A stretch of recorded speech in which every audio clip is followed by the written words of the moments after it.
Hello, friend. It's episode 347 of the Keto Diet Podcast. My name is Leanne Vogel. I'm the host of the show. I'm also the best-selling author of The Keto Diet, The Keto Diet Cookbook, and Keto for Women.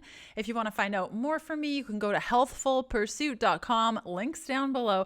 I'm chatting with my friend, Dr. Lauren, today. She is a mold expert. And before you're like, mold, that's disgusting. Hold tight. If you're dealing with certain symptoms and funky things and you can't figure out what's wrong, I highly encourage you to keep watching today's episode and see if it resonates with you. Also, it's a super fun topic if you're a total nerd like me.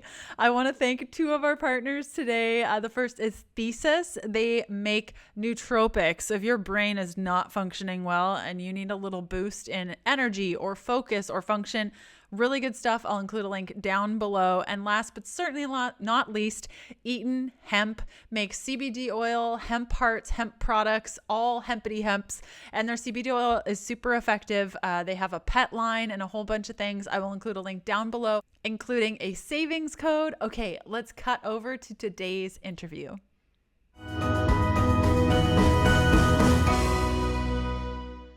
Hi, Dr. Lauren. How are you? Good. How are you? Thanks for having me today. Oh, yeah, of course. It's been a long time coming. I'm really excited to Right. pick your brain about mold.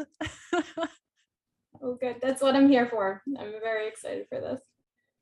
So I recorded your bio, all the official stuff, but I'd love for you in a couple of words to tell us who you are, what lights you up. Sure. So I'm Dr. Lauren Tessier. I'm a licensed naturopathic physician. I am based in Waterbury, Vermont. Um, what lights me up? Well, I would have to say mold lights me up, and probably all things related to fungi. That's one of the underlying things that really got me inspired in this realm.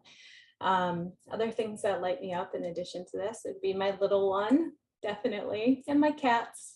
So, and gardening. Oh my gosh, gardening. So, these things have definitely been my sanity over the past couple of intense years, or intense year and a half. That's for sure. And a lot of people, it might be their first conversation in hearing about mold. They have these preconceptions of the black stuff that grows on the wall sometimes, and you just paint over it. No big deal. Can you tell us like what mold is and why it's a concern for our health? Sure. So, kind of stepping back to super basic biology, sorry everybody, we have three major kingdoms, right? We have the plant, we have the animal, and then we have the fungi kingdom. The fungi kingdom is where we find all our molds and our yeasts. Our yeasts are referred to as our one single-celled organisms, so they're just one little guy existing alone, versus a mold is going to be multicellular, so there's going to be a few different cells kind of existing in that. When I talk about kind of mold and things like that, I'm kind of using them interchangeably and using the concept of fungi interchangeably. But, these guys really exist on cellulose-based, organic-based, high carbon food sources. So that could be sugars, that can be paper, that can be dust, dirt, dander, debris, anything that's going to have that carbon component. And we have to remember that while they can be also really toxic, they can also do some really cool stuff uh, medically, and with all these cool things with remediating the environment with oil spills and all this kind of stuff. So I like kind of throwing a little disclaimer out there as fungi is not all bad, but when it's bad, it's problematic and it definitely needs to be addressed, especially if you're finding it in the internal kind of built environment. And how does it happen? So I'm assuming that it's in the environment, either in your home or your workplace, and you're exposed to it once or a couple times. And what happens when that occurs? Yeah, so it really depends on the person. So I'll kind of take a step back and talk a little bit about how it happens in an environment. So as mentioned, it needs that food, that high carbon based food, but then it needs proper temperature. So that tends to be warm, right around our body temperature.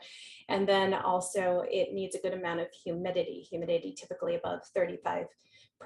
So in an indoor built environment, whether it's home, work, school, your car, huge red flag there. I want people to think about that. You can have these things just kind of grow. So mold is always going to exist in a space. Actually, mold spores, the tiny little seeds that kind of float around and get mold to grow in these ideal conditions. You're never going to exist in a vacuum where a spore doesn't exist. So when you're thinking about, well, how am I safe in an indoor built environment? The best way to really go about doing that is to control humidity as low as possible and to always kind of clean up any of that high carbon stuff, dust or dander debris. So when people become exposed, it's the development of their symptoms is really dependent on quite a few different things. And we're still figuring out what the heck that is. I think there's some parts that are genetic for sure, with what do your detox pathways look like? There are other parts that could be kind of how many other exposures have you had previously? Like how full is that toxin bucket? And so because of these two major things, you'll see families in the same household where mom will be sick, dad won't be sick, and one of the kids will be sick and the other won't, or both kids will be only slightly sick. So it's really interesting to see how it just shifts and changes for people. The other thing that we always need to remember about this is mold doesn't just interact with one way in the body. There's a few different ways that mold can cause some pretty significant health issues in the body. And so if somebody's listening, like, I keep my home really clean, I don't see any mold or anything around, I'm safe. Is that a fair assessment, or what would you say to that statement? Um, I get hopeful and I get excited when I hear that statement from people, because you can live in a safe home and you can exist in a safe home. That is for sure. And you can also remediate safely and live in a home safely after a successful mold remediation. So I get really excited when I hear people say that. What I get worried about is when people say, oh, I see mold growth growing, on the trusses of my subfloor in my basement, and I feel totally fine. And it's always makes me take pause, because if you see visible mold growth there, well, you might not be impacted. Other people in your family could be impacted in a way that you're not anticipating or recognizing. So for instance, mold can cause some brain inflammation. It can cause big histamine dumps in the brain. And so we can have shifts in your serotonin and dopamine. And so especially in kids, they might look like they have some inattention issues, or they might have, an inability to sit still, or they might have some digestive issues or some of these things. And so when people say, oh, but I'm totally fine, it's like, okay, well, let's step back and just ask, what are your underlying health conditions? Like, do you have anything at all going on? Because it's not just like the cough and the itchy eyes that you're going to have with exposure. So I always invite people in that instance to say, what is my thing? What is happening in my body? And then see if there is kind of a connection there that can be made. Okay, that makes a lot of sense. And what are the different ways that mold can interact with the body? You talked a little bit about the mold spores and the dust settling. I would guess inhalation, but what's happening as it's entering in our body, and where does it go? Right. So there's a few different ways that mold can enter the body. And in this part of the dialogue, we're going to start to talk about the difference between mold and the stuff that they produce, right? So mold can interact with the body in a few different spots. It can interact like transdermally, so across the skin. It can interact through inhalation, so breathing it in, or it can kind of be consumed. So I want people to kind of picture that in their mind's eye. Those are the different ways. And then we have to think about what is going into or interacting with the body. Molds produce something called mycotoxins. Not all molds produce mycotoxins. Some of them do, and sometimes they'll produce them under high amounts of stress. They're their natural defense mechanism. And so mycotoxins are small, tiny, fat-soluble chemicals that have the ability to kind of travel freely around their body, around our bodies once they're in, because they're so fat soluble. And so when we're thinking about how mold is interacting with the body, we have to say, okay, is it the mold? Is it the actual organism and the crunchy, dried little fragments? Or is it the toxin that it's producing? And when we can sit and think about that, and then think about all the different ways those one or two things are getting into the body, then we have a better picture of how it's going to interact with the body. And so when I'm navigating my clients, I typically say that there's usually 4 major ways that mold can interact with body, mold and mycotoxins. And the first one's allergy, right? And that's totally widely accepted by the whole entire medical paradigm. And then there is infection. And so infection typically only supposedly happens in immunocompetent people, in immunocompromised people, but we're finding more and more that we have people who have a good functioning immune system who do have some type of fungal infection. Lumped into that category, because that is the organism existing in the body, we also include colonization. And so colonization is the concept that these little bits of fungi, whether they're the unicellular one-celled yeast or the multicellular molds, they can get into the body and they hang out in our microbiome. So just like we have our bacterium and our virome, we also have a myco, right, for fungi, a mycobiome, where we have all of these fungi already existing in the body. And some of the literature shows that these particular fungi that are hanging out can also produce mycotoxins. So it's something that I always consider when I'm working with someone is the mycotoxin issue coming from kind of the exterior in the indoor built environment or from the food? Or I like saying, is the call coming from inside the house, right? Typical like 90s scary horror movie. So in those situations, we really start to think about what is this organism doing in the body. So far we have allergy, we have colonization, infection. And then the third one that I see the most common in my practice is mycotoxicosis. And it's a huge long word for just myco, fungi, toxic, exactly what it sounds like, osis, it's the disease state. So it's a disease state of toxic fungi. And so this is what I was talking about earlier, where those mycotoxins getting to the system kind of are fat soluble, float pretty easily and freely around the body.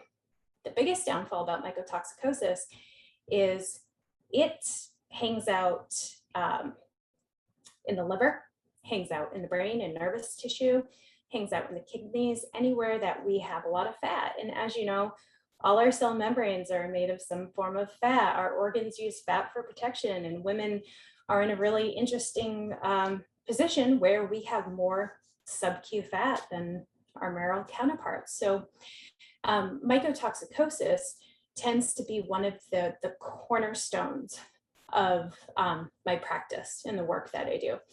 And so, like we said, we have allergy, infection, colonization, mycotoxicosis, and then CIRS. CIRS is also known as chronic inflammatory response syndrome.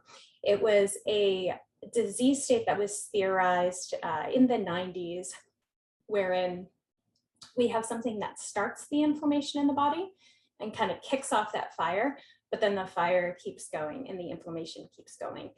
And so when you step back and you actually look at all these 4 things, the first 2 tend to be widely accepted by the current medical paradigm, and the latter 2, not so much. And so my goal with kind of getting out here and talking to people is to kind of wave my hands in the air and say, hey, like these last 2 matter. And they are probably one of the more silent epidemics I've ever seen. It's pretty crazy when you start to think about it and you start to see it. I could imagine. And I mean, you were talking about just some of the symptoms, brain fog, fatigue, hormone imbalance. If it stays in the body long enough, I'm thinking like pretty crazy symptoms like neurological conditions. I know that Parkinson's, it can look like Parkinson's, but it might not be Parkinson's. Like if it stays in the body for a while, could it also cause pretty big things to happen?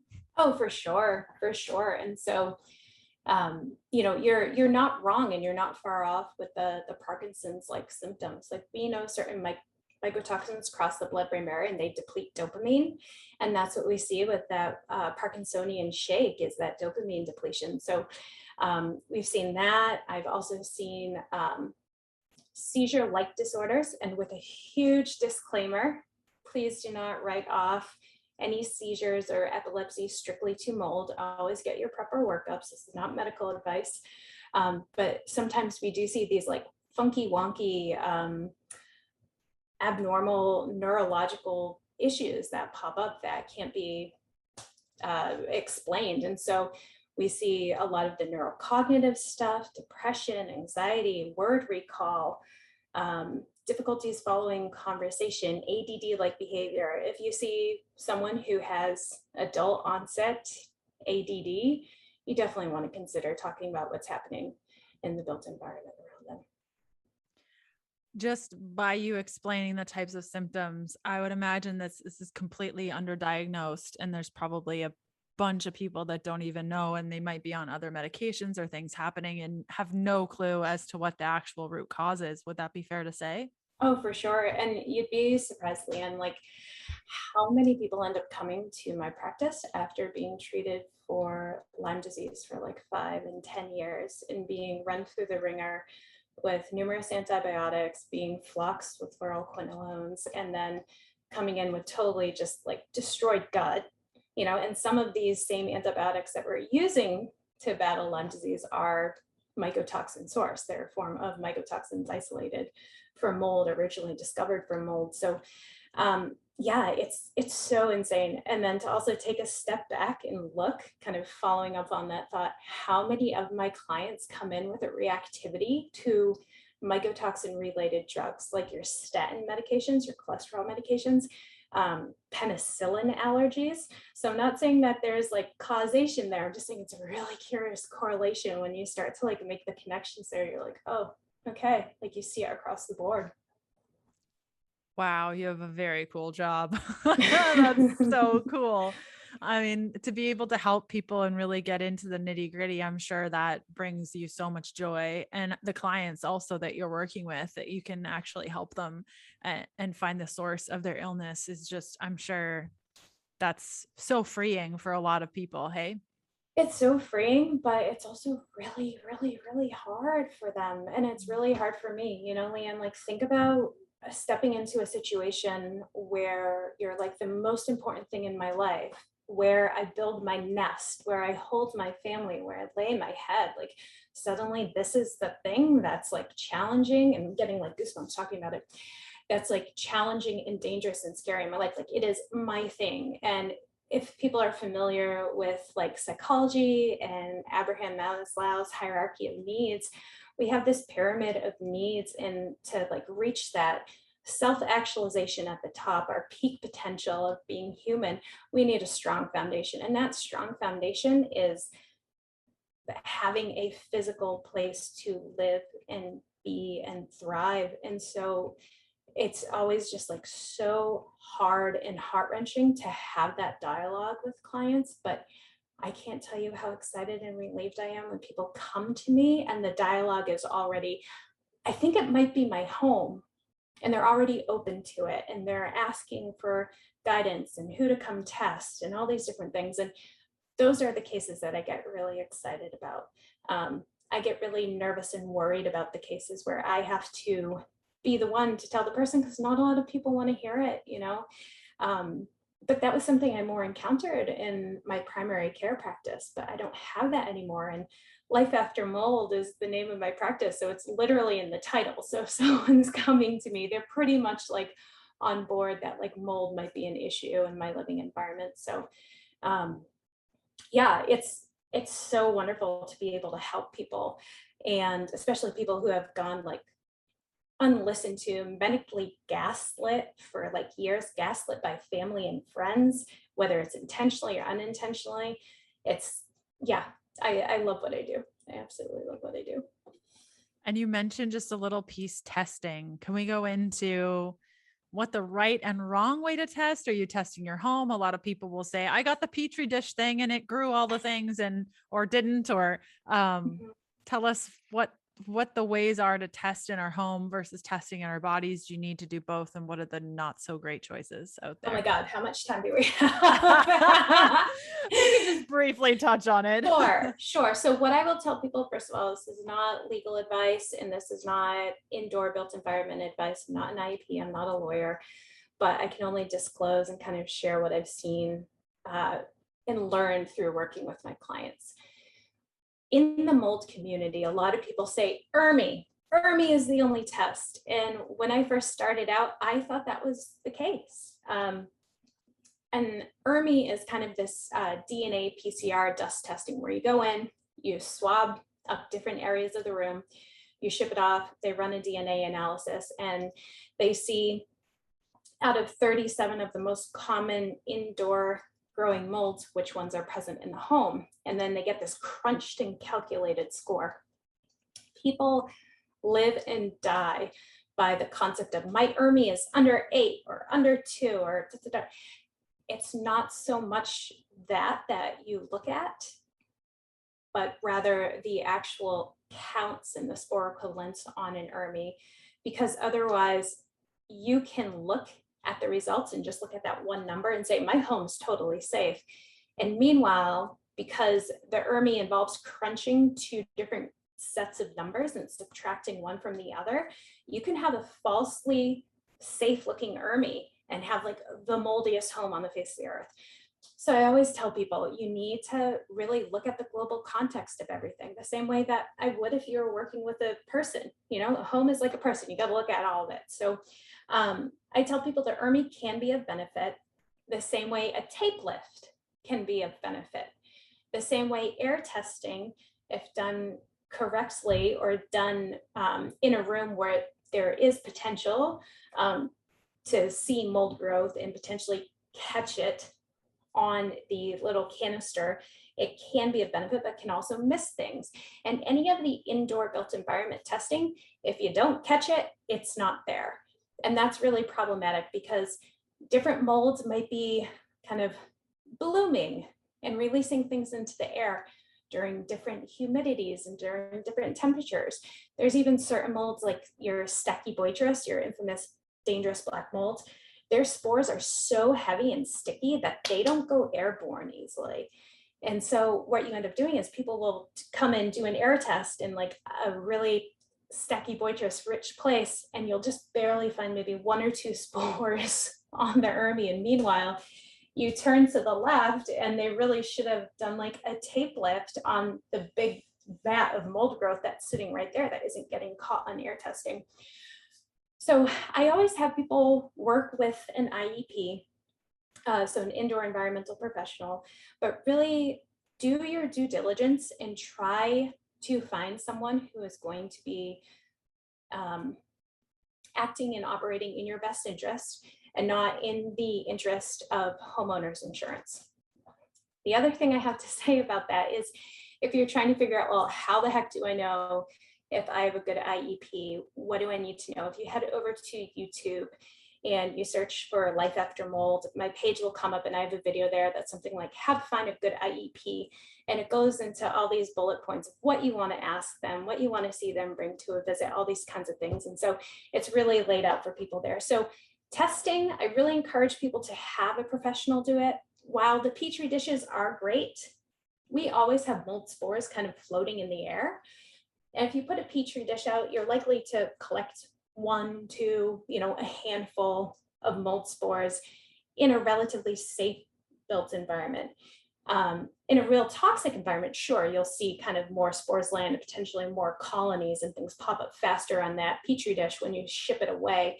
But you will always have spores kind of floating in the air and in the environment. So while I like the idea of doing the Petri dishes as a first screening, it really depends on how much money they cost ultimately, and if you would have been better off putting that couple of $100s for the X amount of Petri dishes towards having a professional really come in and do the work for you.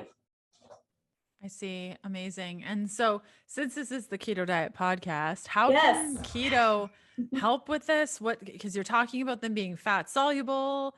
How does keto have a role in, let's say I have experienced mold, the mycotoxins are happening. What do I do? And does a ketogenic diet help? Yeah, so I love this dialogue, and I have to let you know, and I know I've told you this before, but I want people to hear it officially. I suggest your books when I'm working with people. So when I'm like, hey, you, Thanks. I want you to go and consider doing the keto diet. I just want people to read about it and understand it and see, first of all, if they can bring it into their psyche and what it would look like to have 20 extra grams of fat like for a week, and then what if we went on to 50 and kind of increase from there, and then we slowly reduce carbs. So I think the information that you have in your book is a wealth of knowledge, and there's so many different ways that people can tailor it to themselves. So plug for you, but also I do want you to know that I do suggest your books to my clients. So the reason why I suggest the keto diet for a lot of my clients is because of the fat. The fat is the magic in the keto diet for my clients. And obviously, when you're working with different people, they're going to have different body constitutions. There's going to be people who they're like, I can't get under 30 net carbs because I feel like I'm floating out of my body and I'm not, there are people who really need to be grounded in their body. So I always let people know, like, we can modify it. We can find a way to make it fit for you, but the magic is really in how much fat, clean fat, that we're giving the body. So I usually start off by letting people know, when you're giving your body enough fat, you're also giving your body the opportunity to recycle its fat out of storage and kind of like go in and do the spring cleaning on all the little fat pockets around the body. That fat recycling allows you to dump out all the toxins that have either found their way in there because they're fat soluble, or our body has chosen to wall off because it was like, I don't know what to do with this at the time that these toxins were introduced to the body. The other way that I really think the keto diet shines when you're dealing with mold illness is the benefit of the dietary cholesterol that you're getting through the keto diet. And in general, we need cholesterol for so many things in the body. And people, unfortunately, I think have come to understand cholesterol as like a 4-letter word. But we need our cholesterol for our cell membranes. And when we have a healthy cell membrane, we can release toxins and bring in nutrients. When we have healthy cell membranes in our nervous system, we have better neurological functioning. The other thing that we really need cholesterol for is for our hormones. Our cholesterol is the backbone for all of our sex hormones, our steroid hormones in our body. And so when we are navigating mold illness, we can tend to have some funky things happening with our hormones. And so really giving the body the building blocks there is so important. And the way that's kind of compounded is part of the key to treatment for mold illness is working with binders. And binders bind up our bile acid. And in general, toxins should be leaving the liver and riding out on our bile. But when we throw in our binder and then we don't think about getting the body more cholesterol to kind of fill up the bile that we're using up, we can definitely cause some problems, because then we start to pull the cholesterol out of the sex hormones, out of cell membranes, and all these types of things. So the cholesterol aspect of the keto diet is, I think, probably one of the more important things when it comes to mold illness. I have so many questions, but I'll keep it to one. I'm like, okay, you mentioned brain fog previously. So I would assume then that having ketones would help with the brain fog. Also, if you're dealing with just so much cloudy brain, could that be beneficial also? Oh, for sure. Like ketones, are the preferred fuel of the brain. And so, yeah, absolutely. The ketones can really help with that brain fog component too, for sure. And you mentioned statins before. Is it the actual statin that has mold, or is it because statins work to lower cholesterol, that's where the issue is with statins as Oh, it look at relates you to with the mold. double whammy. Look at you with the double Bang, bang, bang, bang, bang. with that's a really, really good point. So with statin medications, it's kind of been created out of red rice yeast extract. And that particular extract interferes with the like cholesterol shuttle, so to speak, in the body. And so it's actually a toxin that's impacting that shuttle that allows you to move that cholesterol back and forth and get it processed and used by the body. So that's a really interesting point. I really, really like that point. I think that's phenomenal. So there's definitely a double whammy there for sure. Fascinating. And I guess with fat soluble vitamins also, with the ketogenic diet, I have just about all of our friends now when we go out for salads or food, my husband never likes to put dressing on a salad. He's German and just strange that way.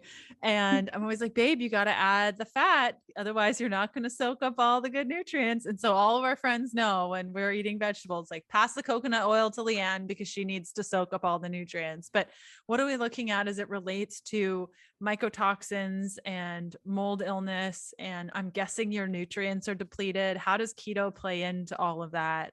Making sure that we have enough nutrients. Yeah, so binders in general, when you're treating mold illness, are again binding up that bile. But when you have binders in the gut, they're also indiscriminately binding onto other things, your other minerals, trace minerals, vitamins, all these things that are in the lumen of the actual gut, the hollow part of the gut. And so if you're not supplementing with your like ADEK fat solubles, there is potential that those are going to get bound up along with the bile and the other fat soluble stuff kind of leaving the body through the binders. And so I guess this is similar because fungi and yeast and mold, they're all kind of in the same realm, I guess you could say. Mhm. And so, the ketogenic diet, generally speaking, as long as you're not eating too much fat and creating too many ketones to feed all the little yeasty beasties, can you also, does low carb decrease those food sources for the fungi? Is that the same thing, or am I totally confused? No, you're totally on point. And I think your clarity, your request for clarity is really important because I think all too often when we look at the science, people think because two sides to a coin, because A exists, that means B must not exist. Do you know what I mean? Like the antithetical aspect of it. So if heads exist, then you're never going to see tails. So it's not always that clear cut. It's not always that black and white when it comes to science. But what we have seen in the literature is that low carb diets, and also that's that combo there. We can have both heads and tails. Uh, Low carb diets and also diets that are high in protein, high in amino acids, and high in saturated fats actually make the environment for something like candida really, really hard for it to thrive. And so that's really cool to actually see the science out there pointing to that.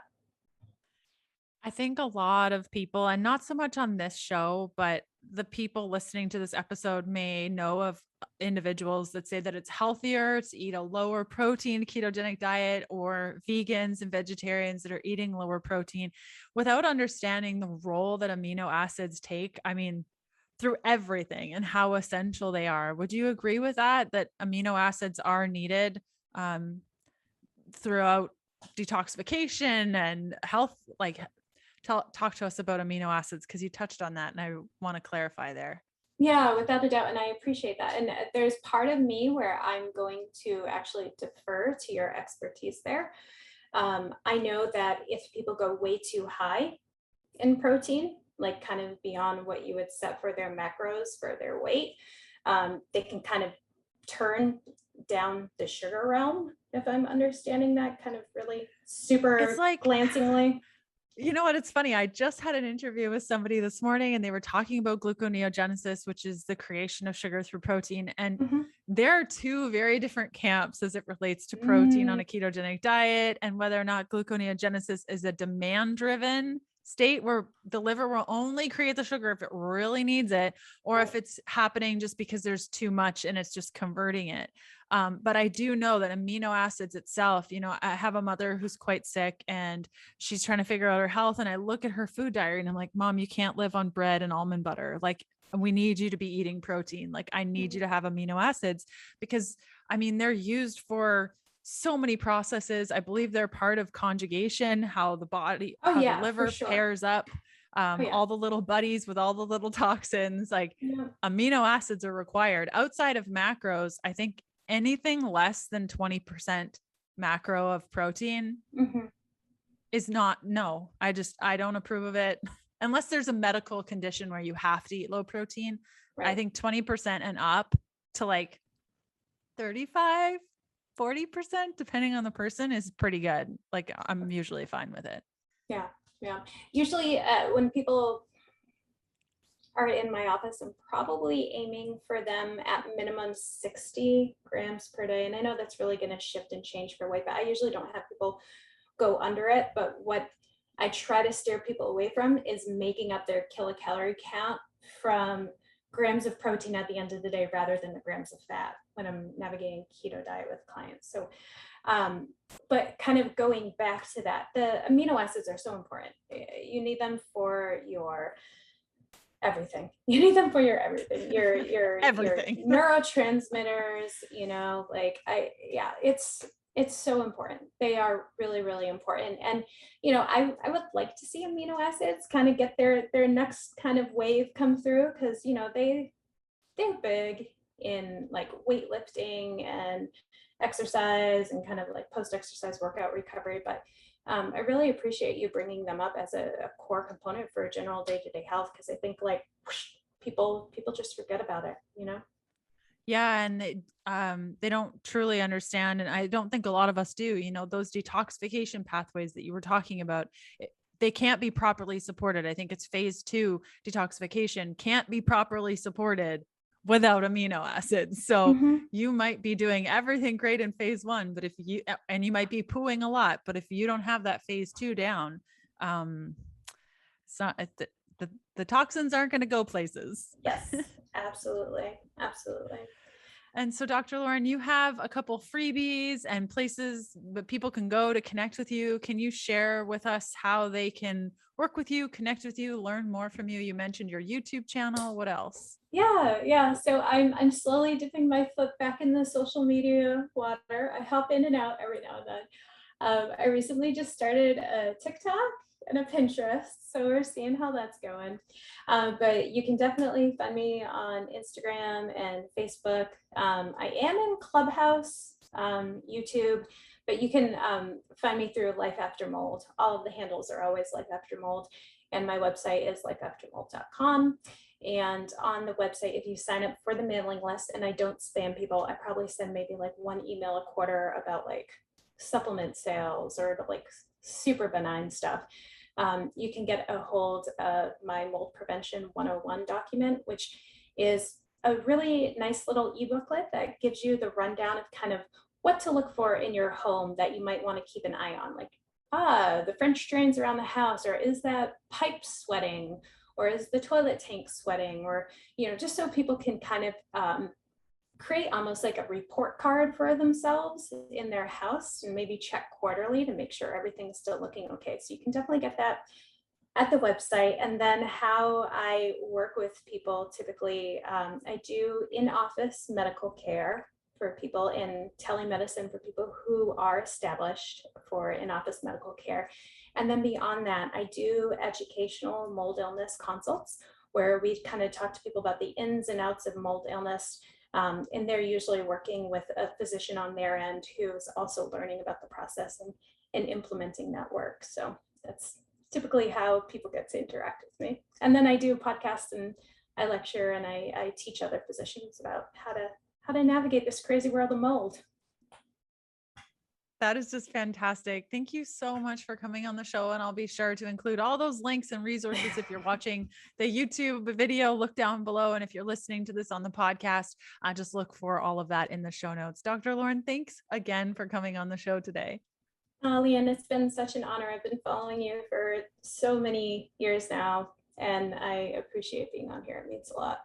I hope you were able to learn something in today's episode.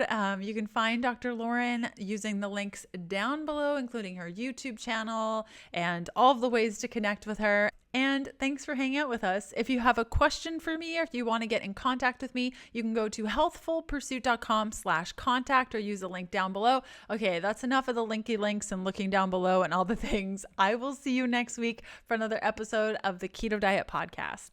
Bye.